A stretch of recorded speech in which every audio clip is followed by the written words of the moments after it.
어려울 때 친구가 진짜 친구다 그런 말을 많이 하죠. 그리고 어려울 때를 보면 그 사람이 진짜이다 또 혹은 아니다 그런 것을 알 수 있다라고 말합니다. 인생이란 바다가 풍랑이 없을 수는 없습니다.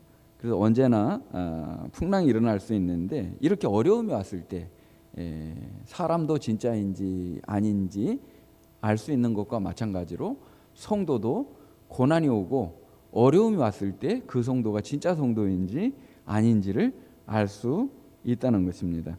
오늘 시편의 고백을 보면 고난, 어려움이 왔는데 고난이라고 하는 것이 찾아왔는데 이 고난을 어떻게 고난을 맞이하고 고난을 당한 사람이 어떻게 하느냐에 따라서 그 사람이 어떤 사람인지를 알 수 있다는 것입니다. 그러면 고난이 왔는데 고난을 통해서 이 고난이라는 것을 통해서 말씀을 발견하고 하나님의 위로를 발견하면 그 영혼이 살아난다는 거예요.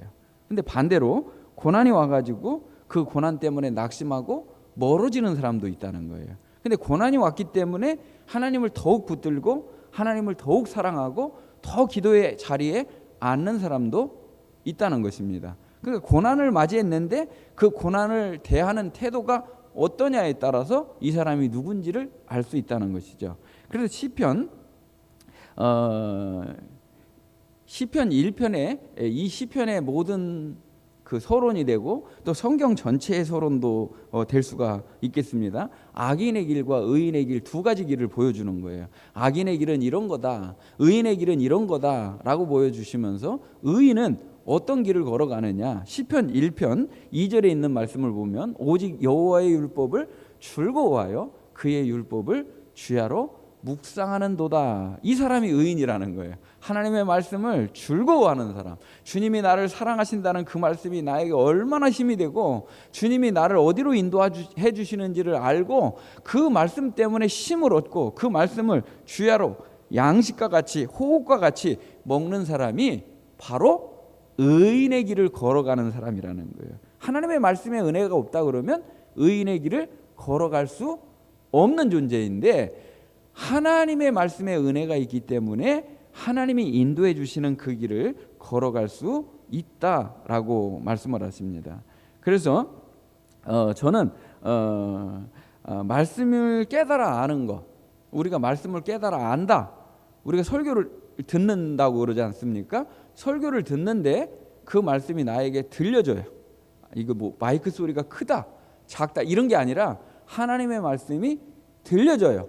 그럼 이것은 이미 은혜를 받은 거예요. 하나님의 말씀이 들린다는 거예요. 이해가 된다는 거예요. 깨달음이 온다는 거예요. 그래서 깨달음이 없다면, 감동이 없다면 인생은 변하지가 않습니다. 근데 깨달아 아는 거예요. 하나님이 내게 뭘 원하시는지, 하나님이 내게 뭘 말씀하시는지 깨달아지고 믿어지는 게 은혜이고 복이라는 것입니다. 아, 그렇구나 하고 깨달아지는 순간에 우리 마음 가운데는 뭐가 오는 거예요? 빛이 찾아오는 거예요. 정확히 얘기하면 빛이 들어오면 깨달아지는 거예요. 성령님께서 빛을 비춰주시면 말씀이 어떤 것인지 깨달아지는 것이죠. 그래서 저는 믿음도 선물이고 그리고 구원도 선물이고 하나님의 말씀도 선물이라고 그렇게 믿습니다. 그래서 에베소 2장 8절에 보면 너희가 그 은혜에 의하여 믿음으로 말미암아 구원을 받았으니 이것은 너희에게서 난 것이 아니요 하나님의 선물이다 그랬습니다. 우리가 구원받은 거, 내게 믿어지는 거, 이것이 어떤 거라고요? 선물이라는 거예요. 말씀이 깨달아지니까 예수님이 어떤 분인지 알으니까 내게 뭐가 온 거예요? 믿음이 온 거죠. 믿음이 왔으니까 뭐가 온 거예요? 구원이라고 하는 선물을 우리가 받아 누릴 수 있는 것이라는 거예요. 저는 중학교 2학년 때까지 옛날에 안 좋은 말이에요. 찢어지게 가난했다. 그런 말을 아주 제가 실감했던 사람입니다. 이건 뭐 식구는 많죠. 먹을 거는 없죠. 그러니까 이렇게 키가 작지 않습니까? 먹지를 못해가지고.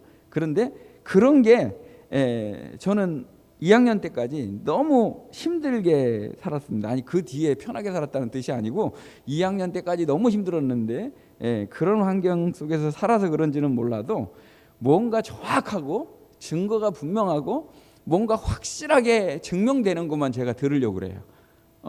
그리고 일단은 따져봐요. 그게 맞느냐? 정말 그래? 진짜 그렇단 말이야? 하고 따져보는 성격이 저에게 있었습니다. 왜냐하면 어려우니까 뭐 모든 게 사실은 회의적이죠.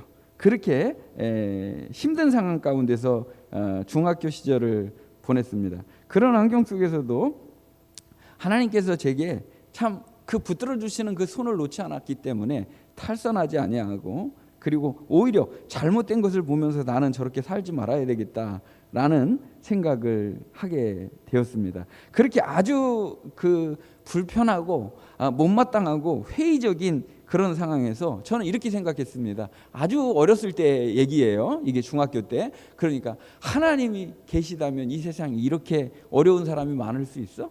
하나님이 계시다면 믿는 사람이 저렇게 고난받을 수 있어?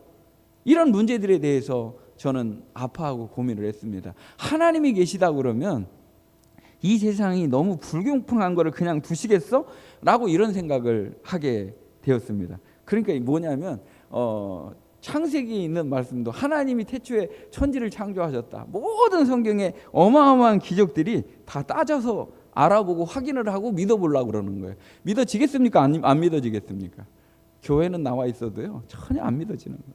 교회는 와 있기는 하는데 그게 전혀 그러한가라고 하는 순간에 벌써 멀리 도망가는 거예요. 그럼에도 불구하고 하나님은 고난이라고 하는 거, 너무 힘든 상황 가운데서 중학교를 졸업하고 중학교를 못 들어가는 그런 상황에서 수도 없이 울면서, 그리고 일을 다니면서 그렇게 어려운 상황 가운데서 저절로 제가 기도하는 자리에 있더라고요. 내가 기도하려고 한 게 아니라 너무 어려우니까 하나님 도와주세요. 저는 절망입니다. 앞으로 어떻게 살아가야 될지 모르겠습니다. 이렇게 내가 이렇게 하고 있는 거예요.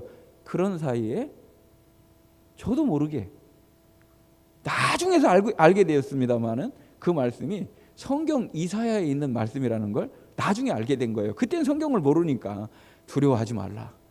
두려워하지 말라. 내가 너를 지명하여 불렀나니 너는 내 것이다. 내가 너와 함께 할 것이다. 이 음성을 들은 거예요. 그 음성을 들으니까요. 옛날에 무슨 저희 아들도 저에게 똑같은 그런 질문을 했는데 오병이어의 기적이라고 생선을 예수님이 떼어줄 때 그 생선이 저절로 이렇게 늘어나는 겁니까? 아니면 바구니를 대면 또 뒤에 바구니가 따라오는 겁니까? 이렇게 물어봤단 말이에요. 어렸을 때, 아주 어렸을 때. 그와 마찬가지로 뭐가 증명되어지고 뭐가 따져져야 되고 무리를 걷는다는 건 어떤 거야? 죽은 사람이 어떻게 살아날 수 있어? 이런 게 하나도 안 믿어졌던 거예요. 근데 놀라운 거는요, 그 기도하다가 그 음성을 듣고 나서는요, 믿어봐라 이렇게 할 필요가 없이 그냥 내 마음속에 쏙쏙 스며들고 들어오는 거예요. 모든 게 그냥 다 이해되어지고 깨달아지는 거예요. 말씀이 그냥 들려지는 거예요. 말씀이 그냥 믿어지는 거예요. 아, 이게 은혜구나. 이게 하나님의 빛이 비춰졌구나 하는 것을 알게 되었습니다. 그냥 들리면요, 내 마음에 씨가 뿌려지듯이, 그리고 글이 새겨지듯이, 네이저가 새겨지듯이 말씀의 은혜가 새겨지는 거예요. 심지어는요, 말씀을 듣고 나면은요, 그 말씀이 잊어버려지지도 않아요. 안 놀래네. 그래서 빛이 있어라 하시니, 옛날에 빛이 있어라 하시니 이게 안 믿어진 거예요. 근데 빛이 있어라 하시니 이게 제 마음의 빛으로 비춰진 거예요. 지금은 뭐예요? 다 우리 목사님께서도 그런 말씀 지난번에 하시던데, 음성으로 다 TV도 켜고 전자기기도 켜고 자동차도 음성으로 다 하지 않습니까? 음성으로 다 모든 것을 통제하지 않습니까? 대통령이 말하면 어떻게 됩니까? 참부들이 촥 움직이지 않습니까? 하나님이 말씀하셨다. 만왕의 왕 만주의 주가 말씀하셨다. 전능하신 하나님께서 말씀으로 말씀하셨다. 이루어지겠습니까? 안 이루어지겠습니까? 빛이 있어라 해서 빛이 생기는 것은 아무것도 아닌 것입니다. 당연한 거라는 거예요. 복종하고 순종하는 것은 당연하다는 것입니다. 그래서 고난이 왔는데요, 고난이 왔는데 어떤 사람은 그 고난 때문에 멀어지는 사람도 있고, 어떤 사람은 고난 때문에 하나님께 가까이 가는 사람도 있다는 거예요. 누가 의인의 길을 건너가고 누가 믿음의 사람입니까? 고난 때문에 하나님께 더 가까이 가는 사람이 하나님의 사람이라는 거예요. 그래서 이렇게 우리가 믿어진다, 안 믿어진다, 멀어진다, 가까워진다라는 게 어디서 이루어지는 거예요? 어디서 이루어지는 거예요? 우리 마음에서 이루어지죠. 우리 심령에서 이루어지죠. 자, 가까워졌다, 멀어졌다, 믿어진다, 안 믿어진다, 들린다, 안 들린다가 귀로 듣는 게 아니라 어디로 듣는 거예요? 마음으로 듣는 거지 않습니까? 이해되는 표정을 좀 해주세요. 마음으로 듣는 거죠, 이게. 예? 마음으로 들려야지. 건성으로 듣고 있네, 이런 얘기 하잖아요. 듣기는 듣는데 여기 와 있기는 와 있는데 관심이 없어. 그거는 마음으로 듣는 게 아니에요. 마음으로 듣는 것은 진짜로 내 이 마음에 들려지는 거예요. 마음밭이 중요하다는 거예요. 마음밭이 어떠냐, 이게 중요한 건데요. 지금 6월 달에는 6월의 꽃이 뭐냐면 수국이에요. 수국. 예, 수국이 얼마나 예쁘냐면은 수국 사진 한번 볼 수 있을까요? 수국 사진 한번. 수국 사진이 나왔습니다. 여러분 예쁩니까? 안 예쁩니까? 예쁘죠? 너무 예뻐요. 근데 이 한쪽의 꽃은 이제 그 파란색 계열의 수국이고요. 또 한쪽은 이제 보라색 붉은 쪽의 꽃이 나왔는데요. 제가 찍은 거하고 조금 다르게 사진이 나왔습니다. 아무튼 꽃이 이 수국은 굉장히 아주 특이한 꽃 중에 하나입니다. 왜 특이하냐면은요. 꽃 같은 종자, 같은 나무를 심었는데 어떤 땅에다가 심느냐에 따라서 수국의 꽃 색깔이 다르게 나와요. 안 놀라시는 게 좋아요.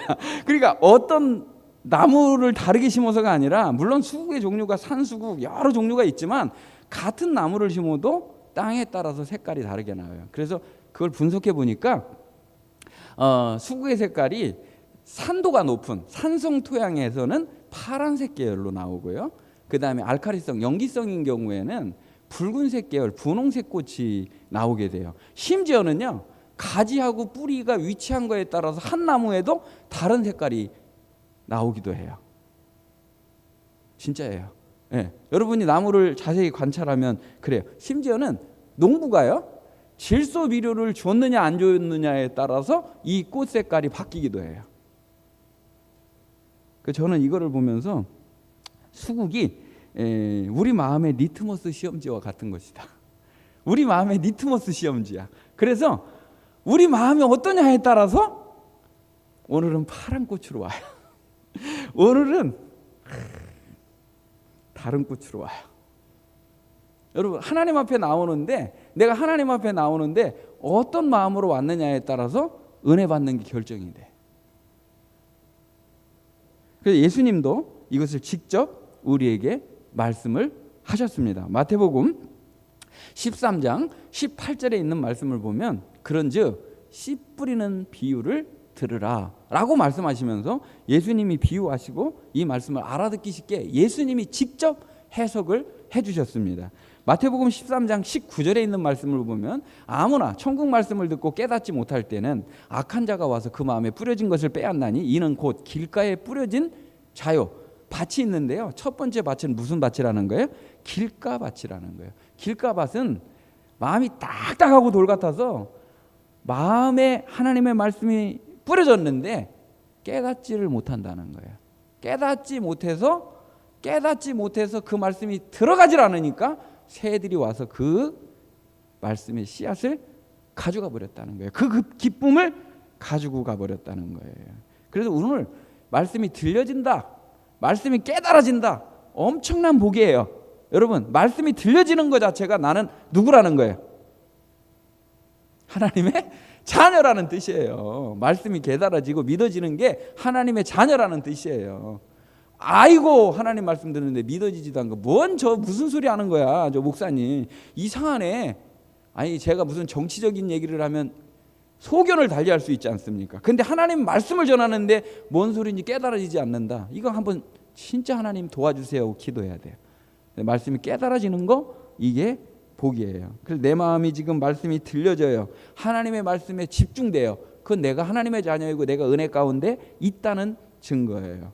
두 번째, 13장 20절에 있는 말씀을 보시면요, 돌밭에 뿌려졌다는 것은 말씀을 즉시 듣고 기쁨으로 받아요. 깨달았어요, 안 깨달았어요? 깨달은 거예요. 이거는요, 기쁨으로 받았어요. 와, 하나님 말씀 좋다, 이런 뜻이 하나님을 경외하고 하나님 잘 섬기고 하나님을 사랑하는 게 인생의 본분이다. 헛된 것과 헛되지 않은 것, 지난주에 말씀하신 거 보니까 내가 헛된 거에 힘쓰면 안 되겠구나 하고 내가 들려줬어요.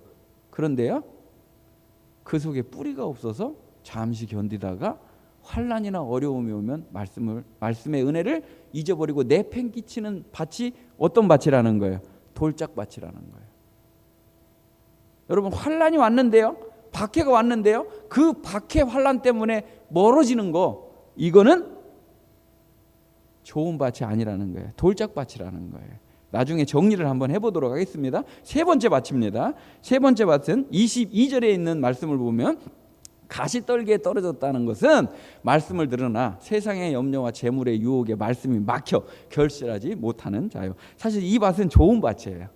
예? 무슨 밭이냐면 밭 자체는 좋은 밭인데요, 하나님의 말씀에 씨보다도 빨리 자라는 게 있다는 거예요. 그래서 기운이 막혀가지고 더 이상 자라지 못하는 밭이에요. 밭 자체가 문제가 아니라 밭에 다른 게 떨어져 있는 게 문제예요. 뭐하고 뭐가 떨어져 있어요? 가시떨기가 떨어진 거예요. 우리로 얘기하면 뭐예요? 찔레 그 덩쿨 속에 말씀이 떨어졌다고 생각해. 청밀의 덩쿨 속에 말씀이 떨어졌다고 생각해. 어떻게 자라겠어요? 자랄 수 없다는 거예요. 더 이상 그 기운에 맡겨서. 근데 그 가시떨기, 청밀의 덩쿨이 뭐라는 거예요? 그게요, 세상의 염려라는 거예요. 재물의 유혹이라는 거예요.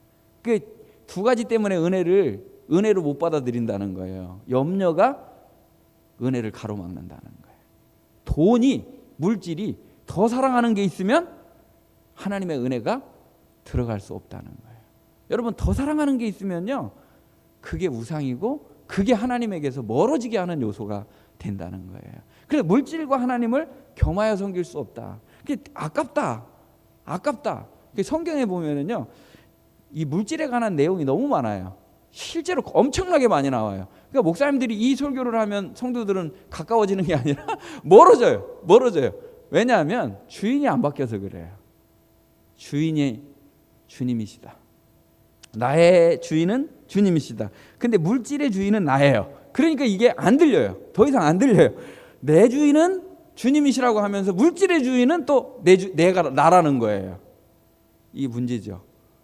가시밭은 더 사랑하는 게 있어서, 더 빨리 자라는 게 있어서 막는다는 거예요. 그래서 내가 어떤 거에 대해서 심취했다고 생각해봐. 요즘에 이런 생각을 많이 해요. 참 안타깝죠. 우리 청년들이나 아이들이 책을 보는 애들을 보지를 못해요. 다 스마트폰이나 전자기기 속에서 살아가요. 성경책 보는 사람을 제가 보지를 못했어요. 책을 보질 않아요.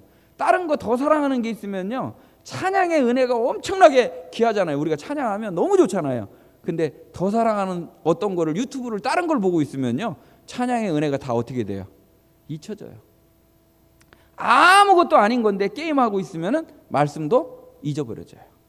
그래서 더 사랑하는 거, 이거 한번 깊이 생각해 보셔야 됩니다. 마지막 네 번째를 보시면요, 23절에 있는 말씀을 보면 좋은 땅에 뿌려졌다는 것은 말씀을 듣고 깨닫는 자니, 어떻게 해요? 아까는 깨닫지 못했다 그랬잖아요. 지금은 어떻게 했다 그랬어요? 깨닫는 자니, 말씀을 들었는데 깨달아졌다는 거예요. 그러니까 결실하여 어떤 것은 100배, 어떤 것은 60배, 어떤 것은 30배의 결실을 얻었다는 거 말씀을 하십니다.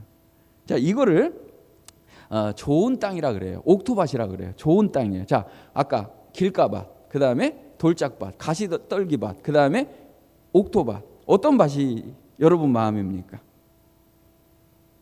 어떤 밭이 여러분 마음입니까? 딴 데 쳐다보지 마시고 저를 보세요. 자, 어떤 밭입니까? 자, 이거를 좋은 밭은 어떤 밭이냐? 누가복음 8장 15절은 좋은 밭이 어떤 밭인지를 우리에게 해설을 해주세요. 예수님이 직접 해설해 주신 거예요. 좋은 땅에 있다는 것은 착하고 좋은 마음으로 말씀을 듣고 지키어 인내로 결실하는 자니라. 좋은 땅에 있다는 거, 옥토밭은 뭐라고요? 착하고 좋은 마음으로 말씀을 잘 듣는 거예요. 그리고 말씀을 들을 뿐만 아니라 어떻게 해요? 지키는 게 좋은 밭이에요. 그뿐만 아니라 잠깐 지키는 게 아니라 인내하는 밭이 좋은 밭이에요. 금방 결실을 맺는, 여름이 없고 장마가 없이 결실하는 건 없어요. 여러분, 겨울을 안 지나고 봄에 캐는 것도 없어요. 전부 다 겨울을 지나야 봄이 오는 거고, 무더운 여름이 지나야 가을이 오는 거기 때문에 반드시 뭐가 필요하다? 결실하기 전에는 인내가 필요하다는 것입니다. 자, 이 두 구절을 같이 한번 띄워보도록 하겠습니다. 자, 좋은 땅에 있다는 것은 말씀을 듣고 깨닫는 거고, 그리고 좋은 땅에 있다는 것은 착하고 좋은 마음으로 말씀을 듣는 것이고 지켜 인내하는 것이다. 같은 구절을 쉽게 예수님께서 이렇게 풀어주신 것입니다. 우리에게 이 말씀에 교훈을 준 것은 왜 줬는가? 여러분 생각해 보시기 바랍니다. 내가 말씀을 들을 때 어떻게 듣습니까? 내가 은혜를 받을 때 어떻게 받습니까? 나는 정말 부들부들하고 착하고 좋은 마음으로 말씀을 듣습니까? 아니면 내 고집으로, 내 생각으로, 내 판단으로 말씀을 듣습니까? 결실하려고 그러면요, 좋은 마음으로 성령님 도와주시옵소서. 저의 딱딱한 마음을 부드럽게 다 부서뜨려 주시옵소서. 내 생각과 내 판단을 버리게 해주시고 오직 하나님의 말씀 앞에 꿇어 엎드리게 해주시옵소서.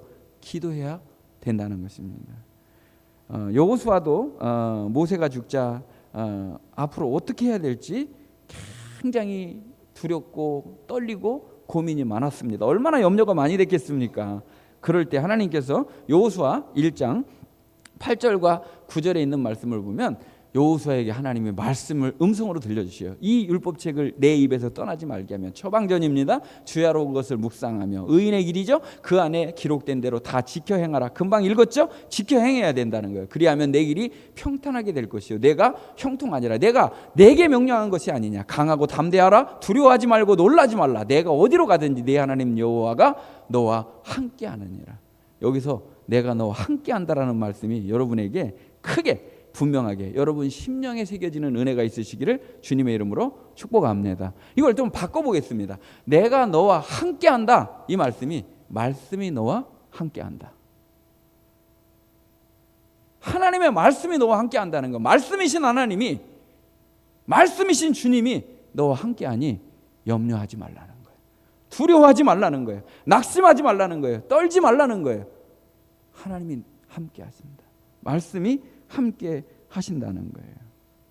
그래서 우리가 하나님의 말씀을 대할 때 어떻게 대해야 되는지 아까 예배 전에 제가 읽어드린 말씀입니다. 시편 119편 105절에 있는 말씀을 보면 주의 말씀은 내 발의 등이요 내 길의 빛이니이다.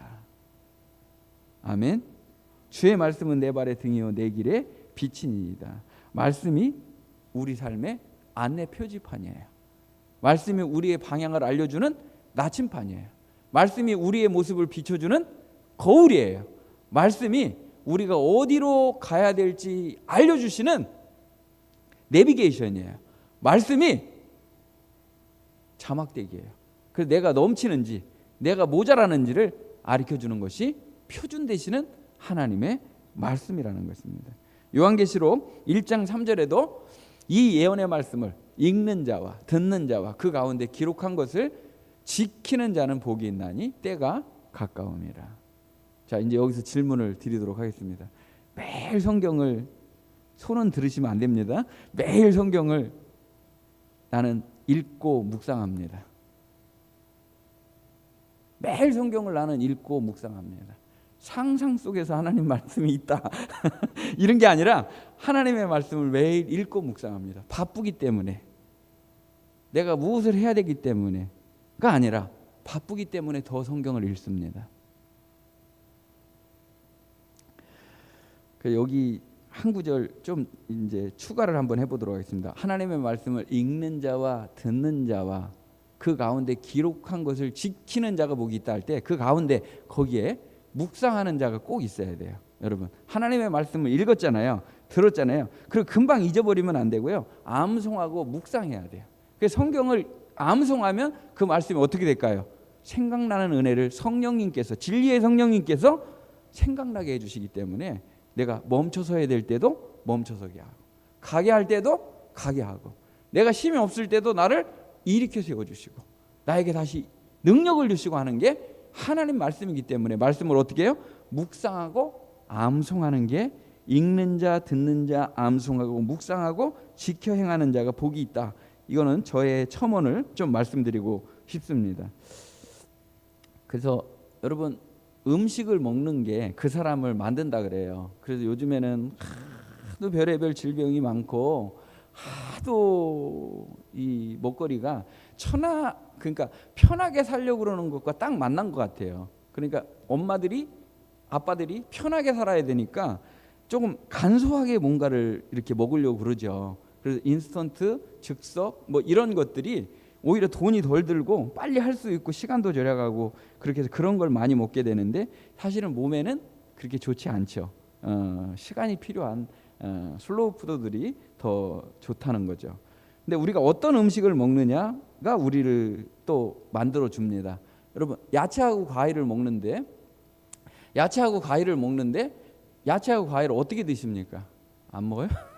야채하고 과일을 먹는데 어떻게 드십니까? 저는 아침에 일어나 가지고 새벽기도 하고서 그리고서 제일 먼저 물을 마신 다음에는 꼭 양배추를 먹습니다. 근데 양배추를 그냥 아무것도 없이 그냥 씹어서 먹습니다. 양배추 즙이 입에서 나와지는 거죠. 제가 이제 믹서기죠. 그래서 양배추 즙을 내서 먹게 됩니다. 자, 쉽겠습니까? 안 쉽겠습니까? 근데 쉽진 않아요. 근데 며칠 이렇게 하다 보면은요, 양배추 즙이 그렇게 맛있을 수가 없어요. 진짜예요. 진짜 맛있어요. 근데 이게 이렇게 먹는 게 실제로 쉽지가 않고 시간도 많이 걸리고 어려우니까 어떻게 할까요? 믹서기에 갈아서 이제 먹게 됩니다. 그럼 이제 두 가지 부류가 나오죠. 건더기치 떠 먹는 사람이 있어요. 건더기까지 먹는 사람. 근데 건더기도 너무 부담스러워. 그러니까 착즙을 해가지고 어떻게 합니까? 물만 마셔요. 물만 마셔요. 먹기는 편하죠. 근데 영양소는 반은 다 어디로 가는 거예요? 껍질에 있는 거하고 다 나머지 건 버리게 되는 거예요. 맨 마지막 단계, 여러분 제일 좋아하는 거예요. 그건 뭐냐면요, 양배추, 사과, 당근 이런 걸 다 섞어가지고, 과일, 키위 같은 거 다 섞어가지고요, 거기에 뭐를 넣느냐면요, 시럽을 넣고 설탕을 넣고 액상과당을 넣고 구연산을 넣고 온갖 좋은 걸 다 넣는 거. 아니, 좋지 않은 거야. 좋지 않은 거를 넣어서 먹으면 그걸 다 들고 다니면서 먹는 거예요. 이게 문화가 됐어요, 여러분. 근데 실제로는 몸에 좋을까요, 안 좋을까요?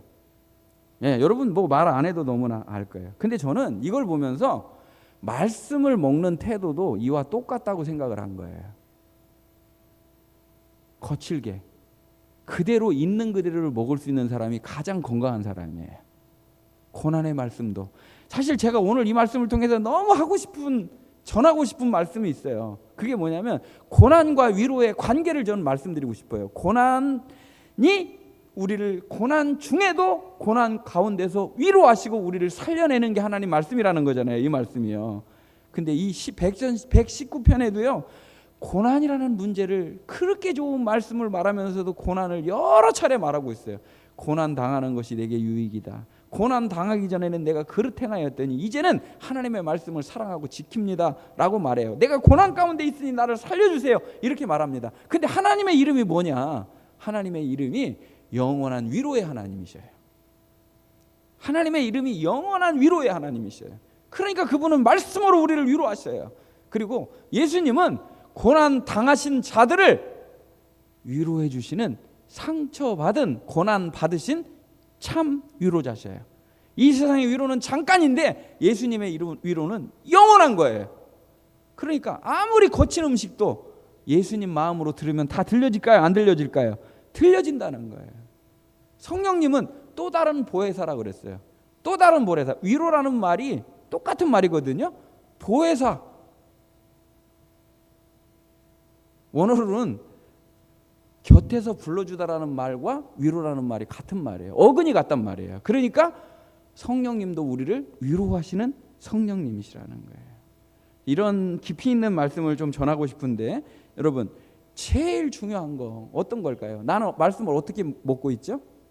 실없는 거, 과당 많이 들어간 거, 설탕 많이, 조미료 많이 친 거, 그게 맛있습니까? 아니면 하나님 말씀 액면 그대로, 거친 음식 그대로, 그게 맛있습니까? 네. 말씀을 있는 그대로 꼭꼭 씹어서 즙이 나올 때까지 선물로 받을 수 있는 영적 수준에 이르르는 우리 성도들이 되시기를 주님의 이름으로 축복합니다. 여러분 집에도 이제 수납장이 있는데 쌓여 있는 게 많아요. 여러분 수납장에 쌓여 있는 게 많아요. 뭐가 제일 많이 쌓여 있어요? 안 뜯고 그냥 놔둔 거 뭐예요? 저희 집에도 있는데 예를 들면 건강 보조식품, 오메가3, 뭐 루테인, 제아잔틴 뭐 이런 거 들어보긴 여러분 하셨잖아요. 하나도 안 먹는 게 선물을 받았는데 어떻게 하지를 못해. 근데 그게 어떤 사람한테는 맞고 어떤 사람한테는 안 맞아요. 안타깝게도 여러분 하나님의 말씀은요 안 맞고 맞고가 없어요. 하나님의 말씀은 우리의 심령에 양약이에요. 최고의 선물이고 최고의 보약이에요. 안 먹고 쌓아두면 성경책에 먼지가 끼는 것처럼 선물인데 선물을 누리지 못하는 것과 똑같은 거라는 거예요. 그러면 우리가 하나님의 말씀을 어떻게 먹어야 될까요? 말씀을 읽기 전에 먼저 기도하는 우리 성도들이 되시기를 주님의 이름으로 부탁합니다. 시편 119편 18절에 있는 말씀을 보면 내 눈을 열어서 주의 율법에서 놀라운 것을 보게 해주세요. 하나님 말씀 읽을 때 제가 깨달아 알게 해주세요. 먼저 기도하고 간절히 기도하고 저는 알 수 없사오니 깨달아 알게 해주세요라고 기도하고 하나님의 말씀을 펼 수 있는 성도들이 되셨으면 좋겠습니다. 두 번째는요. 사도행전 10장 33절에 있는 말씀을 보면 10장 33절에 보면 곧 당신에게 사람을 보내었는데 오셨으니 잘하였나이다. 이제 우리는 주께서 당신에게 명하신 모든 것을 듣고자 하여 다 하나님 앞에 있나이다. 하나님 말씀 이제 고넬료 얘기거든요. 이방인에게 처음으로 성령 세례, 성령의 은혜가 나타나는 내용인데 앞에 내용을 막 다 해야 되는데 할 수가 없고 고넬료가 성령 충만한 선물을 받게 되는데 성령 충만의 은혜를 받게 되는데 자세를 한번 보세요. 어떤 자세예요? 베드로를 앞에 두고 하는 말이 하나님 말씀을 듣기 위해서 하나님 앞에 있나이다. 말씀해 주세요라고 하는 마음으로 하나님 말씀을 듣고 읽어야 된다는 것입니다. 그래서 지금 안타까운 거는요. 내가 듣고 싶은 말씀이 있는 사람들이 많아요. 생각보다. 나는 오늘 듣고 싶은 말씀이 있습니다. 근데 안타까운 건 아까 제가 왜 그 말씀을 드리느냐면 하나님은 지금 고난을 말하는데요. 이 강단에서는 뭐를 말하느냐면 축복을 말해요. 하나님이 전하려고 그러는 말씀과 전혀 다른 말씀들이 수많은 강단에서 외쳐지고 있다는 거예요. 그렇게 하면 안 돼요. 여러분 설교자의 책임도 크지만 당연히 훨씬 더 크지만 듣는 사람도 있는 그대로를 들을 수 있는 은혜가 있어야 돼요. 거칠어도 좋습니다. 말씀이면 그대로를 제가 들을 수 있는 은혜를 주세요라고 기도하고 하나님 앞에 있습니다라고 하고 말씀을 받아야 된다는 거예요.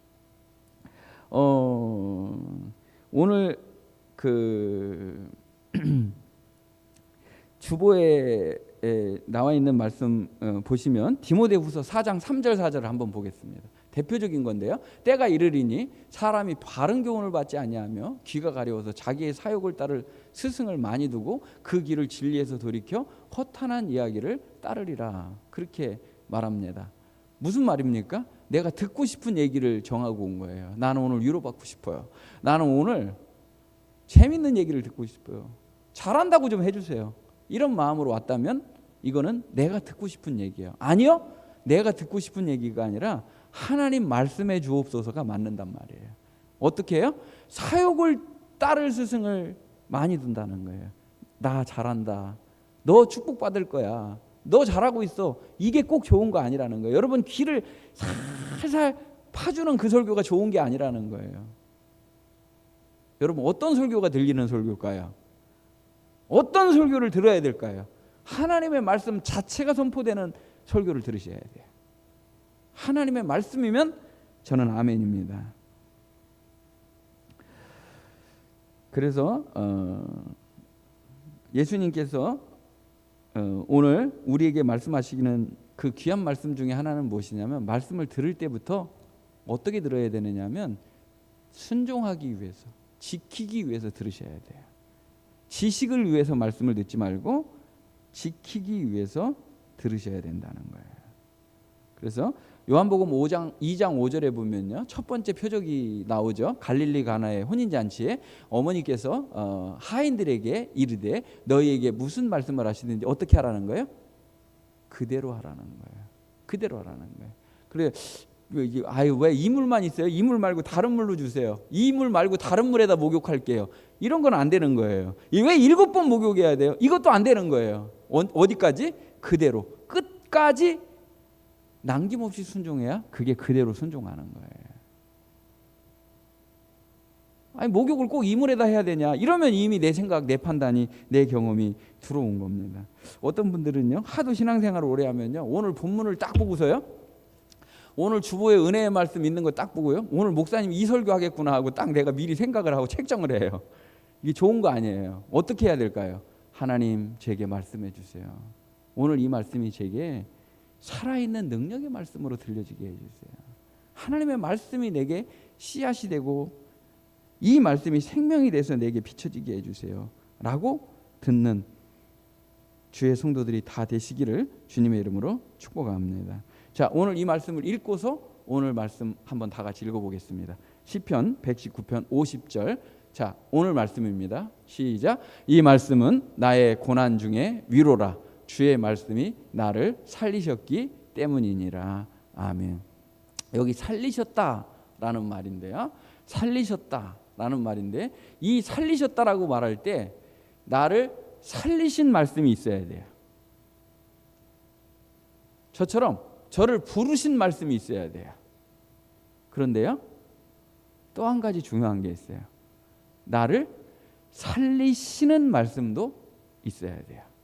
과거의 나를 살리신 말씀만 있는 게 아니라 지금도 은혜로, 능력으로, 생명으로 살게 하는 살리시는 현재 말씀이 들려지고 읽혀지고 외워지고 사는 말씀이 있어야 돼요.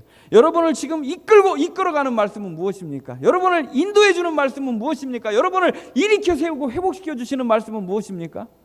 그 살리시는 말씀이 있어야 된다는 거예요.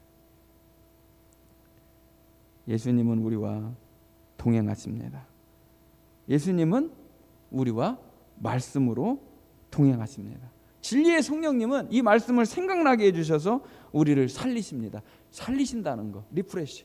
우리를 다시 일으켜 세우고 다시 신선하게 하고 다시 부흥하게 하는 것이 바로 하나님의 말씀입니다. 하나님의 말씀에 부흥이 있으시고 하나님의 말씀에 회복이 있으시고 하나님의 말씀에 능력을 누리면서 하나님 말씀이 나를 살리셨기 때문에 나는 고난받는 자를 위로하기 위해서 나에게 고난을 주셨습니다. 고난받는 자를 위로하라고 나에게 어려움을 주셨습니다. 이 어려움이 나를 성숙하게 하고 더욱 주님에게로 가까이 가게 합니다. 말씀 속에서 말씀으로 말씀대로 사는 복이 있는 우리 성도들 다 되시기를 주님의 이름으로 축복합니다.